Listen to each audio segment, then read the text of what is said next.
You're listening to the HR Chat Podcast, brought to you by the HR Gazette, bringing the human resources and talent community to you. And now, please welcome your host today, Tim Baker. Welcome to another edition of HR Chat Podcast. I have an amazing guest today that I have the pleasure of speaking with, named Charlie Judy. Charlie is the founder of HRchat.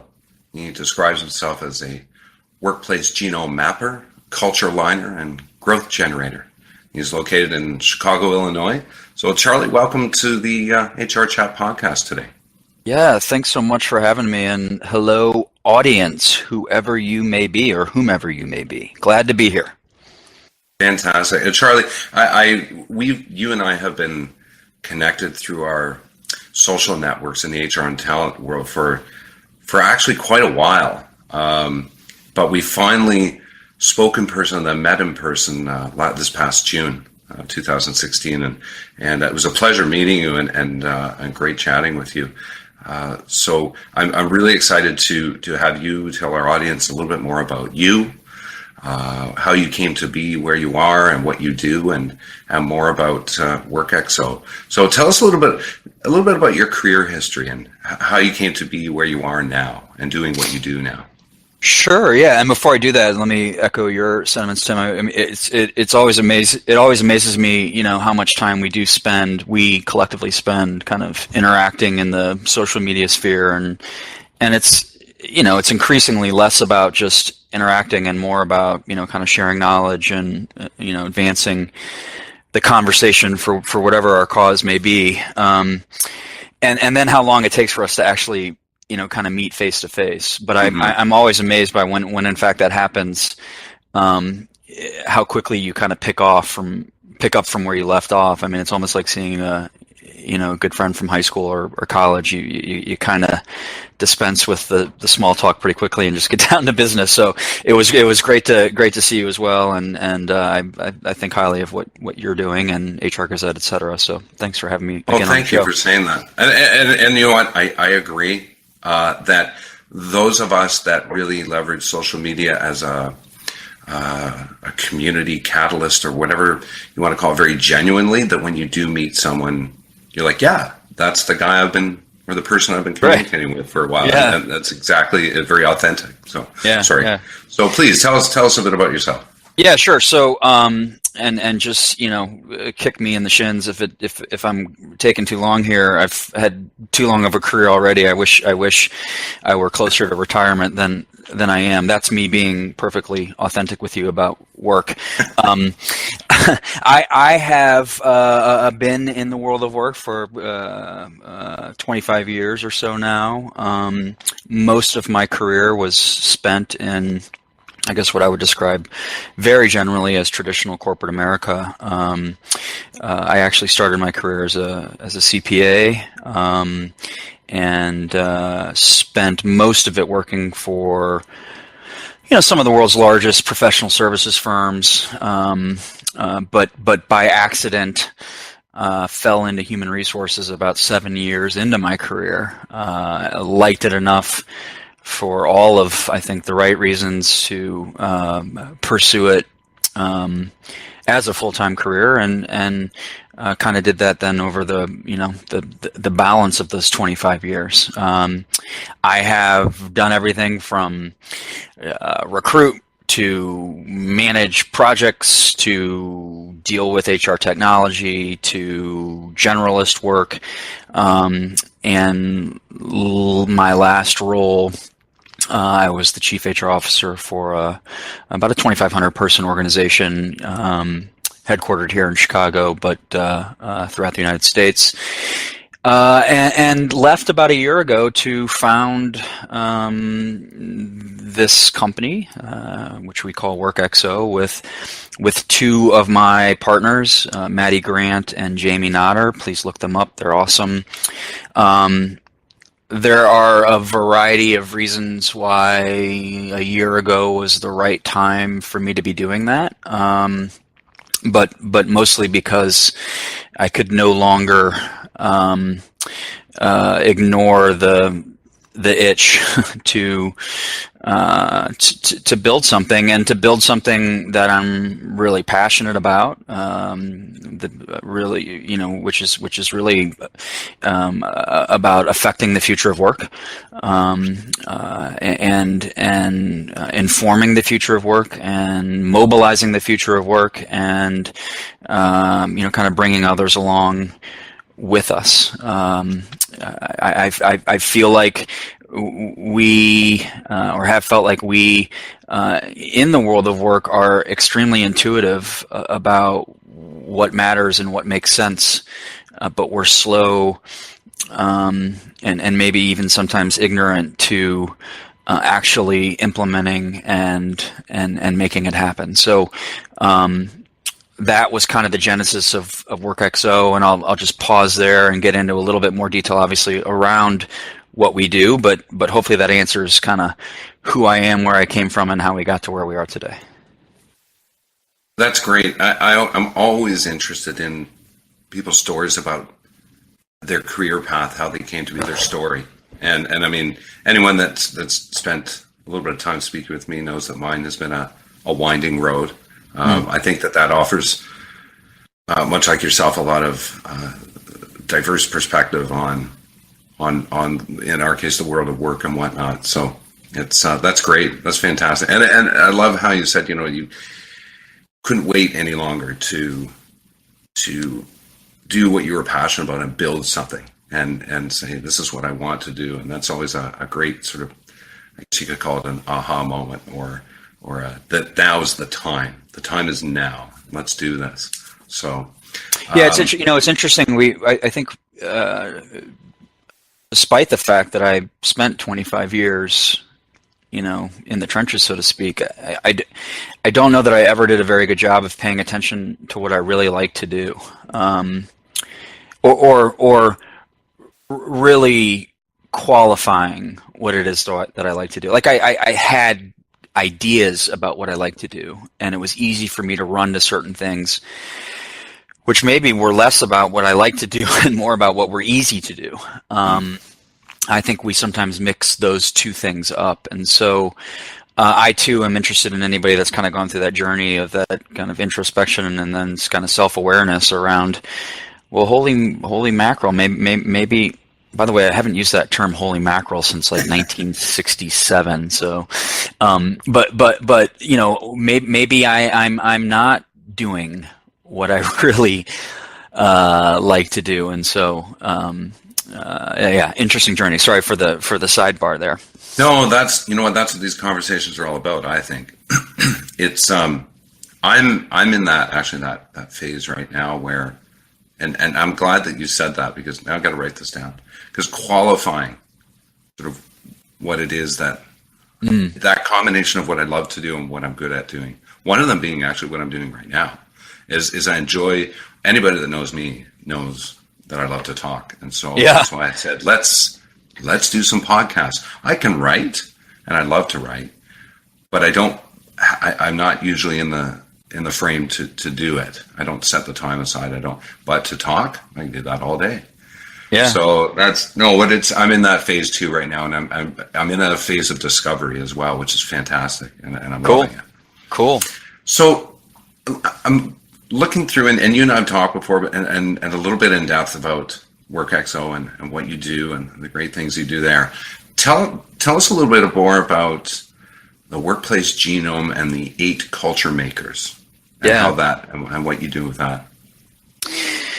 Yeah. So WorkXO is really first and foremost a platform, which is kind of part technology, part business analytics, and part methodology, for helping organizations and their people, obviously, get really intentional and kind of like ridiculously smart about their workplace cultures, and getting smart about them, which is a lot about introspection, it's a lot about awareness, it's a lot about acceptance, is the first very important step, but then actually doing something with that intelligence, with that data, with that understanding is really the more powerful effort. And we've learned, and I've certainly experienced firsthand, that organizations, despite their best of intentions, really have trouble with that second part. Like we can get data, whether it's kind of anecdotal, whether it's based on surveys, whether it's based on whatever, but then what we actually do with it often falls short, and it falls short because we're busy, because we have competing priorities, because we have resource deficienxies, because there are never enough hours in the day. So WorkXO really has gone about kind of creating that methodology and this, what we're calling really a platform, the Workplace Genome Platform, that does three things. So the first is what we call SCAN, and SCAN is all about really understanding your culture at the genetic level. Getting down to the layer of kind of detail, intricacy, intimacy that allows you to kind of tell the story, and certainly to understand what it's really like to work there. Like, no more based on assumptions, no more based on one population of your or one segment of your population that tells their own story, but really based on how your employees experience work. And that's where our 8 culture markers come in. You call them culture makers. I like the word culture makers. It's kind of the same thing, but our 8 culture markers are really designed to capture all of those actions, behaviors, values, beliefs, the stuff that shows up in the workplace, and how your people really experience those things.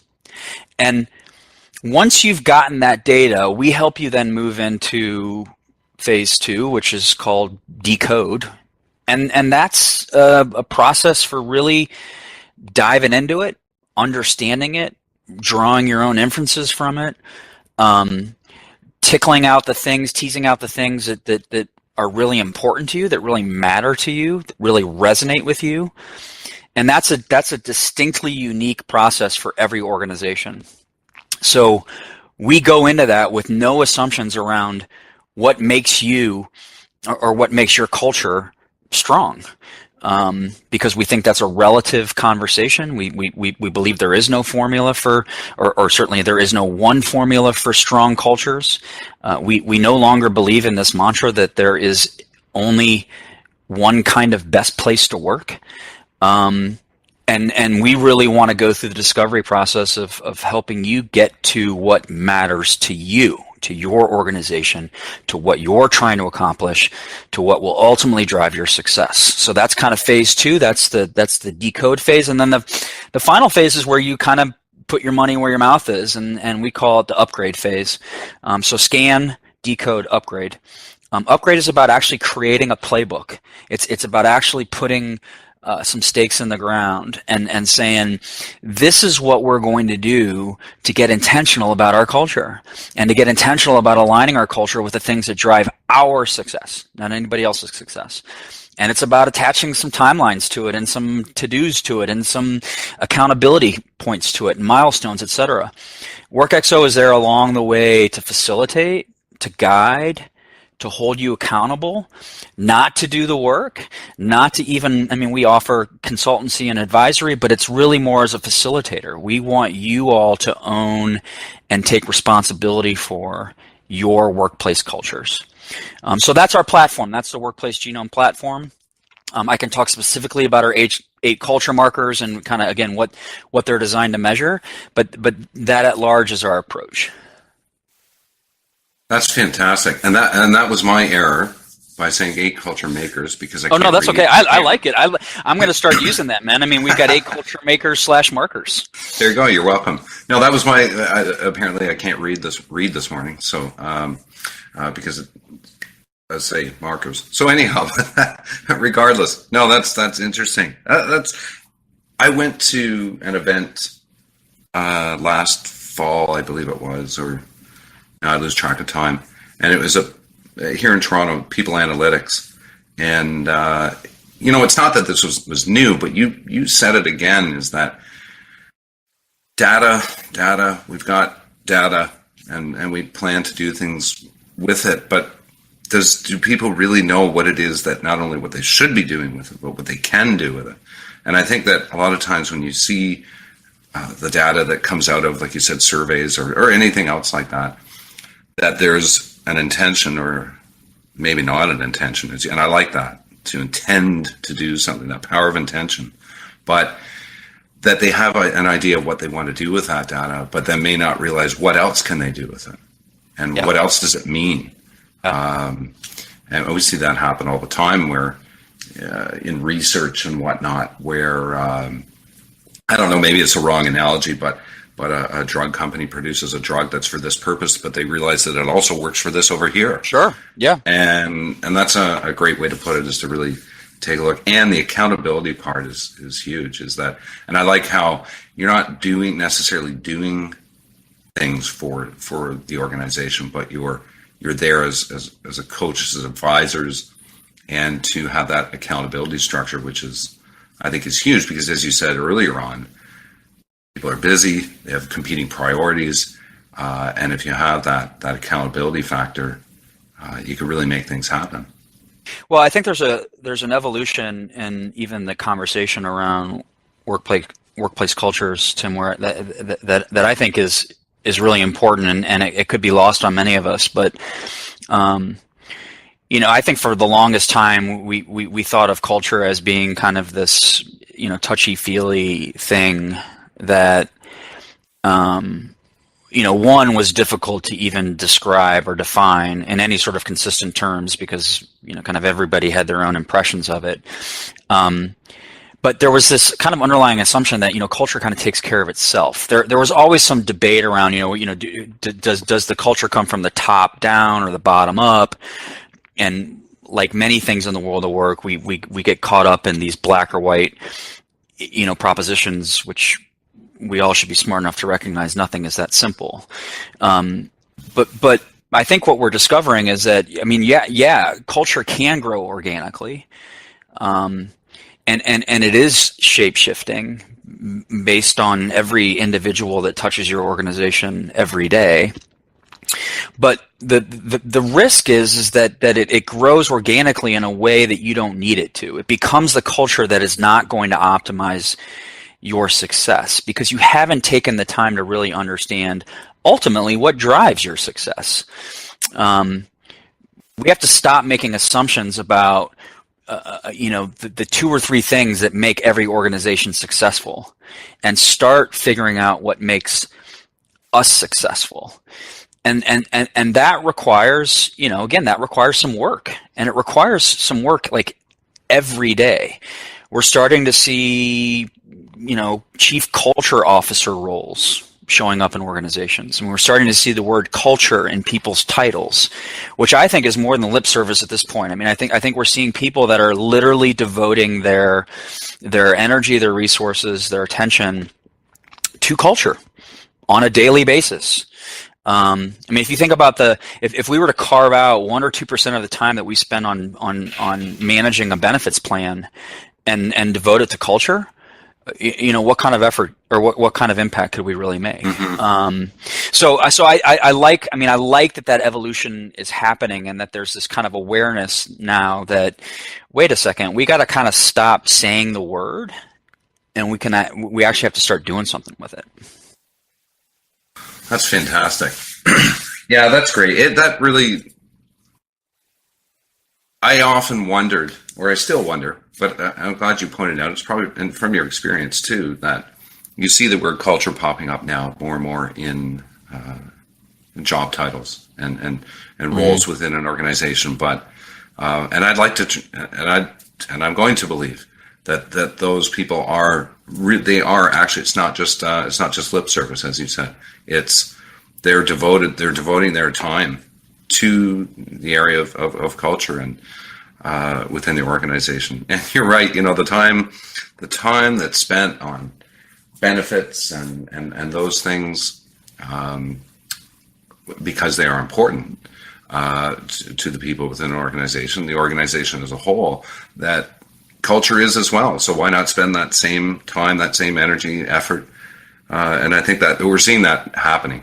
But it's that's and now I'm going to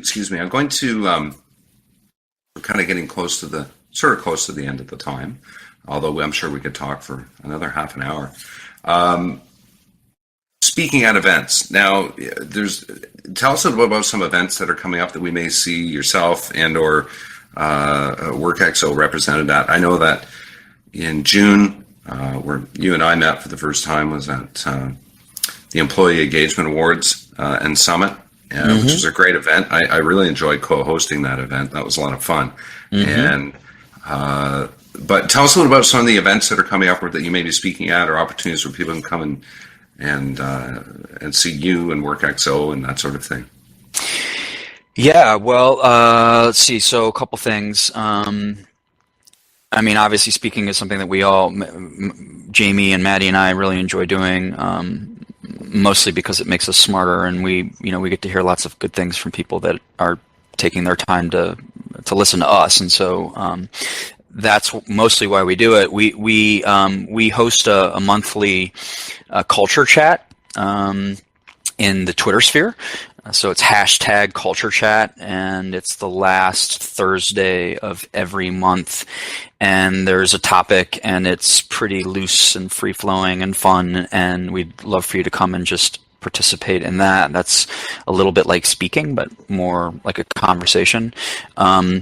I am a co-founder of the Chicago Disrupt HR event. I'm sure many of your listeners know what that event is all about, and we're having our second showing here on October 19th. So go check that out on Eventbrite if you're interested in joining us. I am going down to Dallas this week, actually, to speak with a bunch of people, a bunch of HR executives from the restaurant industry about culture.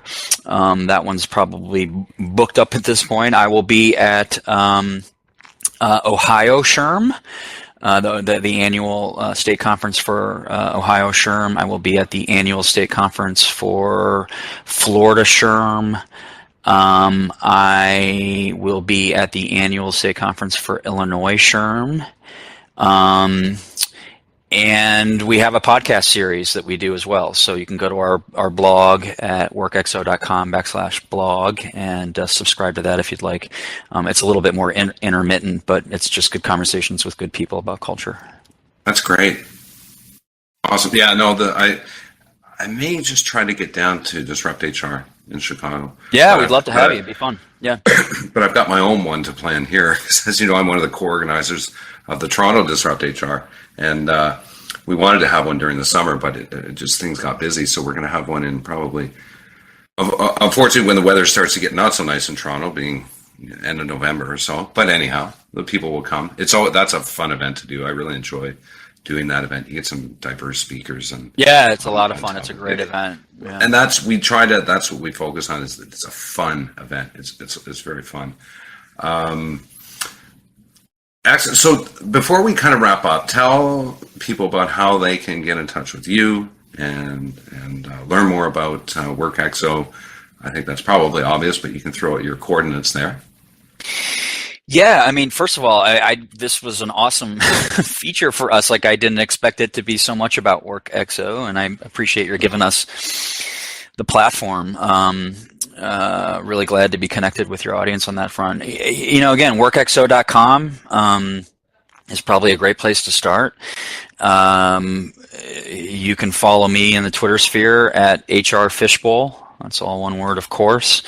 My partner is Jamie Notter and Maddie Grant, and you can look them up as well in the social media sphere. And just reach out, man. We'd love to talk to you guys, particularly you culture enthusiasts that have your own ideas about what's working, what's not, what you're doing to get intentional about culture, and maybe what we should be doing to get intentional about culture. Awesome. I'm going to do another podcast with you, and we're going to talk a little bit less specifically about WorkXO. We're going to talk a little bit more about you, Charlie Judy, and you and I will kind of go back and forth to share some of our career experiences and our career path and that sort of thing, because I always like those conversations as well. I'd love that anytime. And you have an open invitation to join us on our podcast as well. In fact, let's make that known to the world that you will be, whether it's you or Bill or whomever, will be representing on the WorkXO podcast. Fantastic. That'd be awesome. I would really enjoy that. So thank you to our audience, to our listeners, whomever and wherever you might be. Thanks to Charlie Judy for taking the time to speak with us about culture and about WorkXO. And looking forward to having you on again, Charlie. Amen. Thank you so much, guys. Excellent. Thanks so much. And join us next time for HR Chat Podcast. Thank you for listening to the HR Chat Podcast, brought to you by the HR Gazette.